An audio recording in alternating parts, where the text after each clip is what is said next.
On est là pour vous faire une présentation à la fois des aspects certification, intérêt de certifier les produits, et puis vous parler d'un nouveau produit innovant qui vient de sortir et justement d'être certifié. Voilà. Donc on va échanger avec. Donc je te laisse présenter. Oui, bonjour. Je m'appelle Olesya Sarkter, je travaille chez Eurovent Certification et je suis chef de projet responsable des programmes de certification des pompes à chaleur pour le résidentiel et le petit tertiaire. Donc moi je suis Jean-Louis Bersaïtz. Je suis donc le dirigeant de l'entreprise Le Maçon. C'est une PME fabricant de pompes à chaleur depuis maintenant bientôt 50 ans et spécialisée dans le pompe à chaleur géothermique. Mais aujourd'hui, ce ne sera pas de la géothermie. Donc on va vous présenter en 2 mots les 2 entreprises. Eurovent Certification, c'est une entreprise, c'est une organisation indépendante qui a été créée il y a un petit peu plus de 30 ans pour assurer la certification des produits dans le domaine de CVC. Donc, on a 44 programmes de certification au jour d'aujourd'hui et on gère les produits qui travaillent dans l'air intérieur et ventilation. Vous avez des listes à l'écran, le confort thermique et la réfrigération. Pour parler plus précisément des pompes à chaleur, puisque aujourd'hui c'est le sujet de la présentation, on est aussi le seul organisme aujourd'hui qui est capable de délivrer les programmes de certification majeurs pour les pompes à chaleur. Donc Eurovent Certified Performance, la marque NF, MCS, qui donc la marque de certification pour le marché britannique, et HP Keymark pour le marché européen. Donc on va enchaîner. Donc Le Maçon. Alors, je l'ai dit tout à l'heure, nous sommes un fabricant français, une PME, fabricant français de pompes à chaleur. Alors, pour ceux qui connaissent, on est des spécialistes de la géothermie. Donc, on fait des pompes à chaleur géothermiques depuis maintenant 50 ans. Et à la demande de nos clients, on s'est lancé dans une autre type de pompe à chaleur. Donc, en fait, la particularité, c'est que nous sommes fabricants en France et notamment en Normandie. Le site est à Agneaux, qui est à côté de Saint-Lô, donc en plein Cotentin. Donc on a surtout, en fait, la particularité de ce que nous faisons, c'est que nous travaillons sur des fabrications sur mesure, c'est-à-dire qu'on va fabriquer au projet. Et donc pour ça, on est organisé au niveau technique avec un bureau d'études intégré qui nous permet de faire du dimensionnement et répondre aux particularités des clients, qui sont bien sûr nos installateurs, mais qui vont travailler avec les clients finaux. Et bien sûr, on a de la R&D, notre propre fabrication, notre production, etc. Donc, ils sont sur le même site. Et bien que nous soyons aujourd'hui une PME un peu plus d'une cinquantaine de personnes, en fait, la particularité, et je pourrais vous en parler après si vous souhaitez, c'est qu'on fait beaucoup de choses un peu différentes, un peu innovantes ou on va dire qui sont adaptées aux problématiques des clients. Et ça, c'est très important parce que, bon, j'ai beaucoup de respect pour mes confrères, bien entendu. On est souvent sur des entreprises très importantes, on est plutôt sur du marketing produit, sur lesquels on va déterminer les besoins de la majorité des clients. Et nous, on ne travaille pas du tout comme ça. On travaille sur monsieur ou madame un tel qui ont un projet et on va étudier leur projet.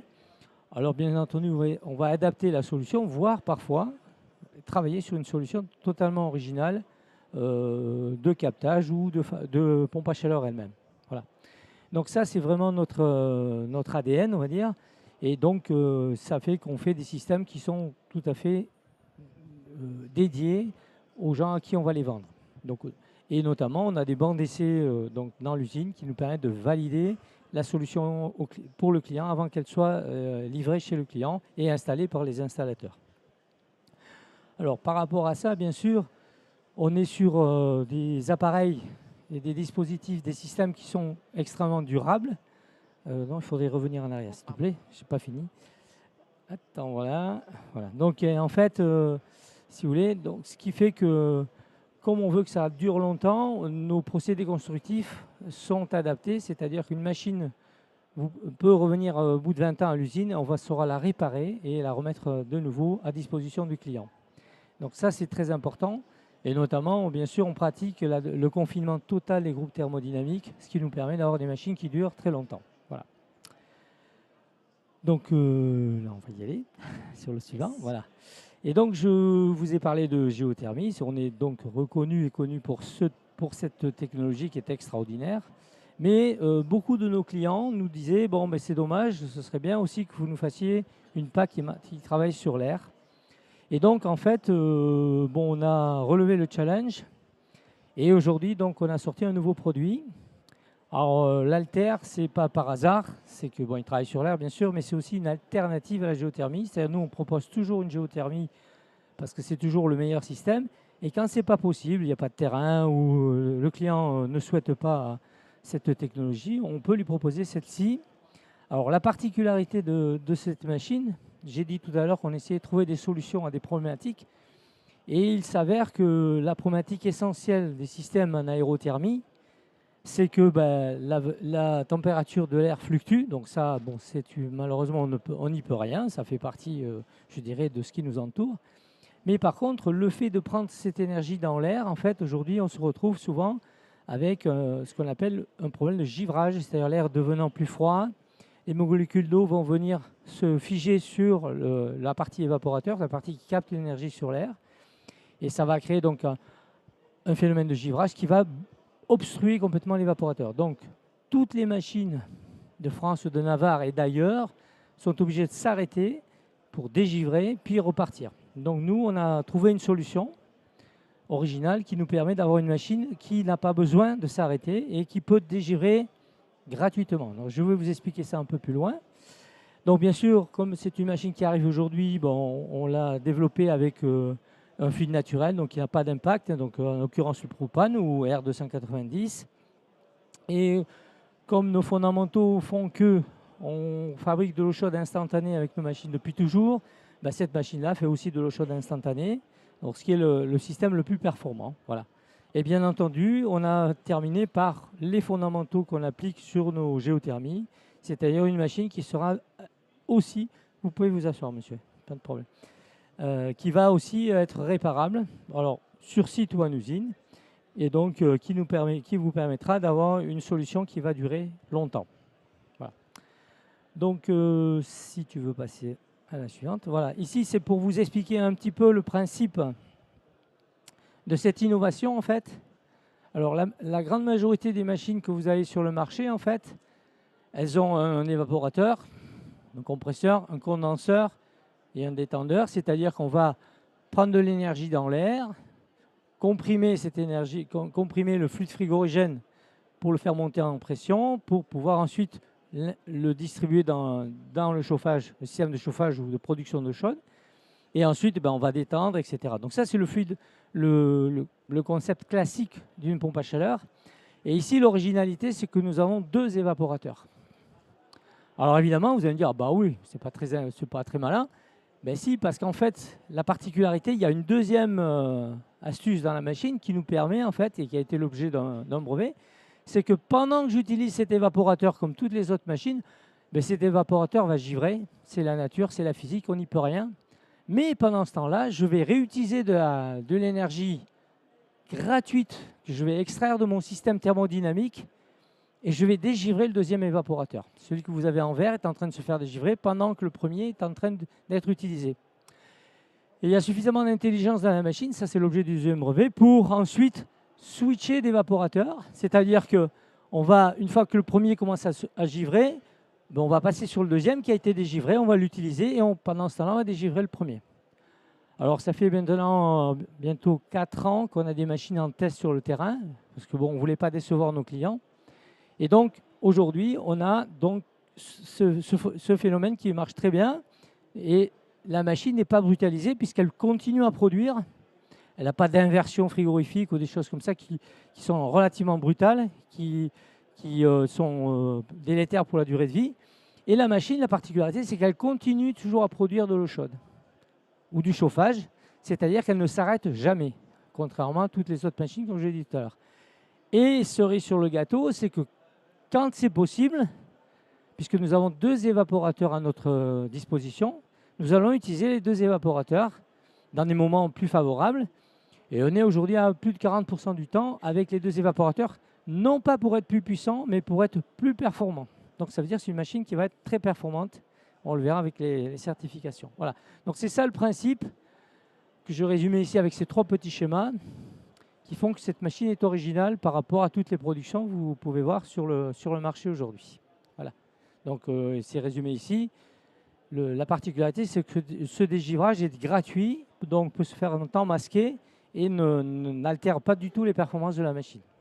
Voilà. Alors pour ceux qui sont frigoristes, je pourrais donner des détails plus précis sur le principe. Voilà. Tu peux continuer. Je crois que c'est toi maintenant. Ah non, c'est encore moi. Donc là, pour l'instant, cette machine, en fait, elle répond à du résidentiel en rénovation dans le neuf ou à des petites collectivités. Donc c'est une puissance qui est relativement modeste. Mais évidemment, ce principe fonctionnant, on va développer la gamme complète pour faire aussi des machines dans le domaine tertiaire, comme on a pu le faire dans la géothermie. Donc là, on est uniquement sur la partie résidentielle ou petit tertiaire. Voilà. Je crois que c'est à toi. Ça va être à moi. Donc pourquoi on a pensé que c'est important à ce moment-là de s'occuper de la certification et comment on travaille avec nos partenaires tels que l'entreprise Le Maçon.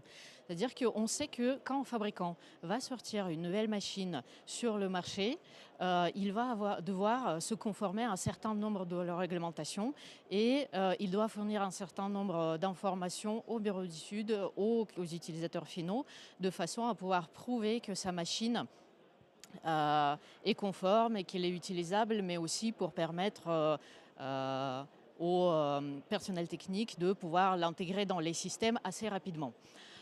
Donc pour ça, la certification et ce qu'on fait a été développé, en partie nos référentiels ont été développés pour aider tous les acteurs de marché dans cette partie et ont créé un certain nombre de données, ont créé des démarches de façon à ce que les machines innovantes comme celle-là, quand elles sortent sur le marché, elles soient déjà prêtes à intégrer les systèmes. C'est-à-dire que quand la machine est développée, le fabricant va venir chez nous et on va tester la machine selon nos référentiels qui intègrent les exigences de la RE 2020. On va ensuite auditer l'usine de fabrication, pareil, pour vérifier que tout est conforme et on va vérifier la documentation. Une fois où toutes ces étapes sont terminées, on va valider les données déclarées par le fabricant et on va les publier. Aussi bien donc dans le certificat, mais aussi dans les bases de données. On dissémine les données dans les bases telles que après le ProBIM et on va les publier sur notre site. Et par la suite, on va faire la surveillance de tous les participants de nos programmes afin de s'assurer que les données qu'ils montrent et qu'ils mettent à disposition dans la suite de la chaîne de fabrication soient toujours conformes à ça. Donc pourquoi on a fait ça? Parce qu'on sait que par la suite, vous aurez besoin de pouvoir garantir que les équipements que vous utilisez sont conformes, que vous aurez besoin d'avoir les machines qui sont comparables entre elles et vous aussi allez avoir besoin de tout un tas de données qui vont vous aider à calculer l'intégrabilité de ces machines dans les bâtiments par la suite. Donc ici, Jean-Louis, tu vas parler des parties, oui. Alors ici, on a les performances qui ont été certifiées. Alors Olesya l'a dit, hein, nous, ça fait très longtemps qu'on fait certifier nos machines avec la certif NF. Ben, ça permet d'avoir, pour vous, clients ou installateurs ou prescripteurs, ben, d'être sûr que cette machine répond à ces exigences. Et maintenant, c'est vrai qu'on est aussi audité au niveau de l'usine. Nous, on est ISO 9001 déjà. Effectivement, ça, c'est à peu près les mêmes validations. Et notamment, on se fait taquiner sur les instruments de mesure. Je disais tout à l'heure, On a 3 bancs d'essai, un pour la R&D, un pour le SAV, un pour la production. Et bien sûr, on nous taquine sur comment on mesure, comment on règle nos instruments de mesure pour être sûr que nos mesures sont bonnes. Parce que c'est bien de mesurer, mais il faut être sûr que... Donc on a des mesures étalons. Et c'est vrai que ça nous a fait progresser. Le fait d'avoir des gens qui viennent un petit peu avec un regard extérieur et qui ont des fondamentaux appliqués, ben, ça nous a fait progresser dans les mesures. Donc ici, bon, en fait, bon, ça c'est les puissances qui ont été certifiées. Elles sont vraiment issues de la certif en termes de le scope, etc. Donc ce qui est intéressant, c'est que vous voyez, on a quand même une machine qui est très très performante puisque on est, je crois, les seuls à certifier à moins 15. Hein, certifié, parce que déclarer c'est une chose, mais certifié. Donc on est encore un COP de 2,15, ce qui est très intéressant.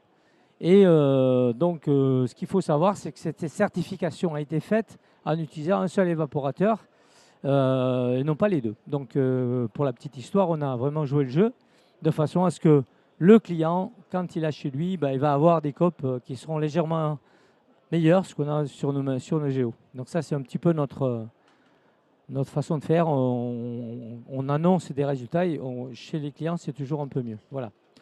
Voilà, donc c'est assez simple à voir. Donc on a donc la machine à l'extérieur, un module intérieur qui va gérer toute la partie hydraulique et la distribution du chauffage et la distribution d'eau chaude sanitaire qui va être produite instantanément par la machine. Donc à l'intérieur, c'est extrêmement compact. Et à l'extérieur, la machine peut être mise auprès ou très loin de la maison. Ça n'a pas d'importance, puis c'est simplement une liaison hydraulique et de communication entre le module intérieur. Donc le module extérieur est posé, c'est une forme de boîte noire et il se gère tout seul avec le principe que j'ai expliqué tout à l'heure. Voilà. Donc ça, c'est pour expliquer un petit peu le principe. Oui, et je voulais aussi attirer votre attention sur les données des puissances acoustiques. Je sais que c'est une grosse question pour beaucoup de pompes à chaleur, surtout quand on ne parle pas de géothermie, on parle des pompes à chaleur avec une unité extérieure. Donc Jean-Louis avait décidé donc, de se conformer au référentiel NF qui est assez strict là-dessus.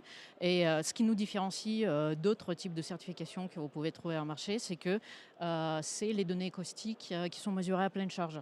Donc, si la pompe à chaleur est installée correctement, vous ne pouvez pas avoir plus que ça, pas de mauvaise surprise. Voilà. Donc, dans les valeurs qui sont certifiées de nos confrères, on est sur la plus haute marche sur l'acoustique et même les performances au point donné. Donc, ça, on est très fiers de ça. Donc, ce que Jean-Louis n'a pas dit, c'est que ça reste quand même une démarche très contraignante.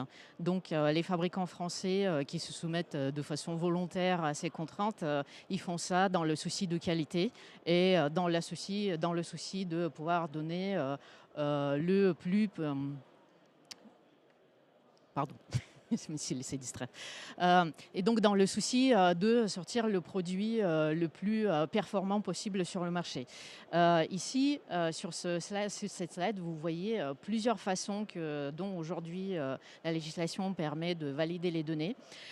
Et vous voyez que les façons les plus contraignantes, c'est soit se faire certifier, donc déjà c'est se faire certifier par un organisme indépendant tel que le nôtre,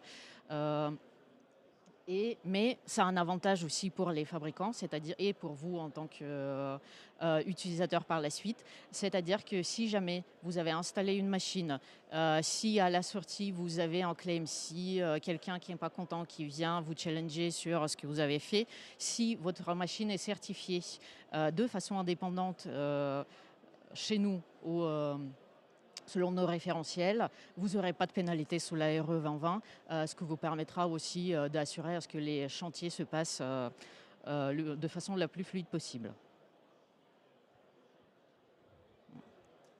Ouais. Oui, pour ajouter à ce que tu viens de dire, effectivement, quand le client final parfois peut poser des questions ou avoir des réclamations, c'est vrai que les installateurs peuvent s'appuyer effectivement sur ces performances certifiées.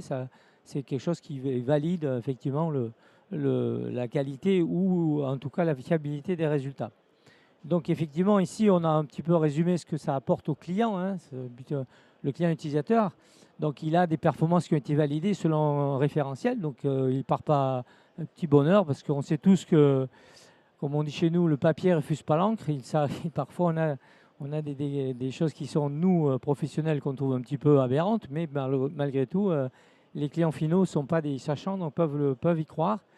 Et donc, bien sûr, les normes, puisque là, je parlais tout à l'heure on est R290 au propane, donc il faut savoir que le propane, en fait, on n'a plus besoin de protéger la nature. C'est un fluide naturel, donc s'il y a une fuite, ce n'est pas un problème, sauf qu'il faut protéger les gens qui accèdent, puisqu'il est quand même, peut être jusqu'à explosif, donc il faut se prendre quelques précautions, et ça fait partie justement du respect des normes pour pouvoir protéger nos collaborateurs, et aussi les clients finaux et les installateurs, bien sûr. Et bien sûr, aujourd'hui, vous savez, en France, on ne sait rien faire sans faire des crédits d'impôt, des aides, etc. Et souvent, c'est, je dirais, le sésame pour avoir accès à ces aides. Bon, moi, je ne suis pas un fan, hein, moi, je suis un industriel. Je préférerais on mette cet argent dans la filière pour former des jeunes et pour développer les savoir-faire, plutôt que donner de l'argent à des gens qui achètent des machines qui ne sont pas toujours fabriquées en France. Bon, je le regrette, voilà, je vous le dis. Quand j'ai un micro, chaque fois, j'en profite pour parler de ce genre de choses, parce que si on veut redévelopper du savoir-faire dans notre pays, il faut peut-être déjà travailler sur les filières et les savoir-faire. Voilà. Mais enfin, en tout cas, aujourd'hui, la certification donne droit aux aides pour ceux qui les demandent. Et bien sûr, le plus important, hein, c'est la fiabilité et qualité de la solution. Alors, elle a dit quelque chose de très important, Olicia, c'est qu'aujourd'hui, avec l'ANF, on n'est pas simplement audité sur nos performances, on est aussi audité à l'usine, comment on fabrique. Comment on fabrique, quels sont les modes dérogatoires, comment on mesure nos performances, comment on est sûr qu'on est capable de reproduire ces performances, cette qualité. Et ça, c'est un point qui est très important, qui fait partie, nous, bien sûr, de nos fondamentaux, mais là-dessus, on sait qu'on est challengé et c'est très bien. Voilà. Donc, c'est vrai qu'aujourd'hui, la norme, ça peut faire un peu quelque chose qui peut faire peur, mais c'est aussi un avantage par rapport à un produit qui est certifié. Bon, pour le reste, je vais aller un petit peu vite pour pouvoir laisser du temps aux questions. Donc, comme j'avais dit, tout produit qui a été certifié selon nos référentiels, on publie ces données. Vous pouvez les trouver sur notre site internet, où vous pouvez rechercher par n'importe quelle marque, produit, modèle, etc. Et ce qui peut être très important, c'est que toutes ces données, elles sont... vous avez la possibilité de les extraire sous format Excel dans une forme de tableau, ce qui peut être très utile quand vous allez chiffrer un nouveau projet. Et par la suite, ce qu'on fait, c'est, comme j'avais dit, on vérifie à ce que nos participants et d'autres fabricants sur le marché restent conformes à la certification, et on met en place plusieurs actions qui vont permettre à s'assurer qu'il n'y a pas de fausses informations qui circulent et que si vous avez pris des données quelque part, c'est des vraies données. Pardon. Oui, et donc il y a plusieurs façons à mettre en place ça. Vous pouvez voir déjà sur la page ici, si vous réussissez à retrouver le fabricant ou le modèle recherché, mais vous avez aussi sur notre site la liste d'incidents de marque et le vérificateur de certificat. Donc la liste d'incidents de marque, c'est une blacklist des incidents qu'on a pu constater sur le marché et avoir les informations erronées. Et si vous avez encore besoin d'aller plus loin, vous pouvez nous contacter via la forme de vérificateur de certificat, où on va reprendre toute notre base de données sur les 30 ans et vérifier si effectivement cette machine a été ou est toujours certifiée chez nous. Voilà, merci beaucoup. Si vous avez des questions.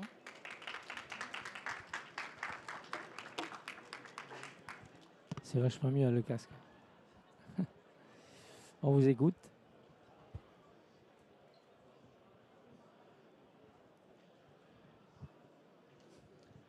Pascal Polgy pour Batirama. Elle n'est donc pas réversible, cette machine, premièrement. Et vous irez jusqu'à quelle puissance? Deux très bonnes questions. Alors, elle ne sera pas réversible. Aucune de nos machines ne sont réversibles. Nous avons développé un autre système qui s'appelle alors c'est un peu, je suis désolé, ça fait un peu barbare, c'est la thermofrigo-pompe. C'est-à-dire que nos machines, en géothermie aujourd'hui, sont capables de faire du chaud et du froid en même temps. Pendant qu'on fait du froid, on peut faire de l'eau chaude. Donc, nous, on ne fait pas de machine parce que la réversibilité, ce n'est pas le meilleur système. Donc, on essaie toujours de faire ce qui est de mieux. Donc, en géothermie, on a développé cette thermofrigo-pompe depuis quelques années maintenant. Et ici, bon, on est en train de marcher et puis après, on va courir. On espère qu'on va courir aussi bien que sur nos machines géothermiques. Et cette machine, donc, ce qui va venir après sera sous l'égide de la thermofrigo-pompe. Donc, ça veut dire qu'on fera une machine qui saura faire du chaud et du froid, et de l'eau chaude pendant qu'elle fait du froid, etc. Voilà. Et donc, en termes de puissance, elle aura les mêmes caractéristiques. Enfin, on va aller sur la même gamme. Donc, aujourd'hui, on a une gamme résidentielle. Donc, cette machine va être dans les mêmes puissances. Il y a sa petite sœur qui va arriver, sa grande sœur plutôt, qui va aller jusqu'aux alentours de 20 kW.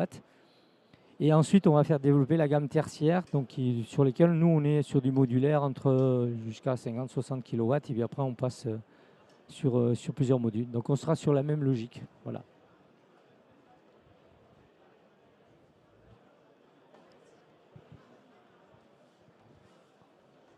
Mais il fallait d'abord valider le principe qui fait faire à la fois des économies et dans la vie de tous les jours. Hein. Sachez que chaque fois que vous dégivrez, c'est une forme de jackpot pour EDF. Est-ce que vous avez d'autres questions? Je crois que là-bas,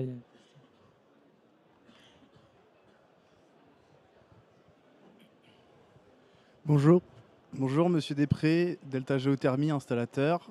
J'ai vu du coup qu'il y avait 2 évaporateurs, donc une surface variable. Est-ce que vous gardez toujours la même optique de régulation électromécanique avec des compresseurs tout ou rien, sachant que la surface varie, il n'y aura pas de problème de surchauffe? Très bonne question, monsieur. Non, on est en base variation de vitesse sur le compresseur parce qu'il y a comme vous l'avez très bien noté, il y a 2 évaporateurs. Donc, un coup, il y en a un, puis il y en a 2. Et on a des ventilateurs aussi à variation. Donc, on a complètement investi le champ de la variation. Donc, on pilote complètement notre variation. Bon, ça fait partie du sens de l'histoire. Et par contre, ce qu'on peut vous dire, c'est que tout ce qui est variateur, il n'y a pas une carte électronique qui pilote tout ça. Ce sont des régulateurs tels que industriels. Bon, Schneider, pour ne pas les nommer. Et toute la partie logicielle, c'est nous qui l'avons réalisé. Donc, on est toujours complètement maître de notre développement, comme on l'est aujourd'hui sur nos machines que vous connaissez peut-être. Je vous remercie pour la réponse. Je vous en prie.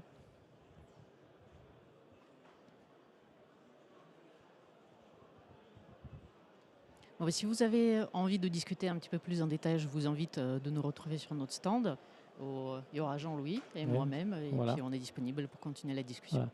Pour ceux qui ont besoin de plus d'informations, qui n'ont pas osé poser la question maintenant, on est à votre disposition.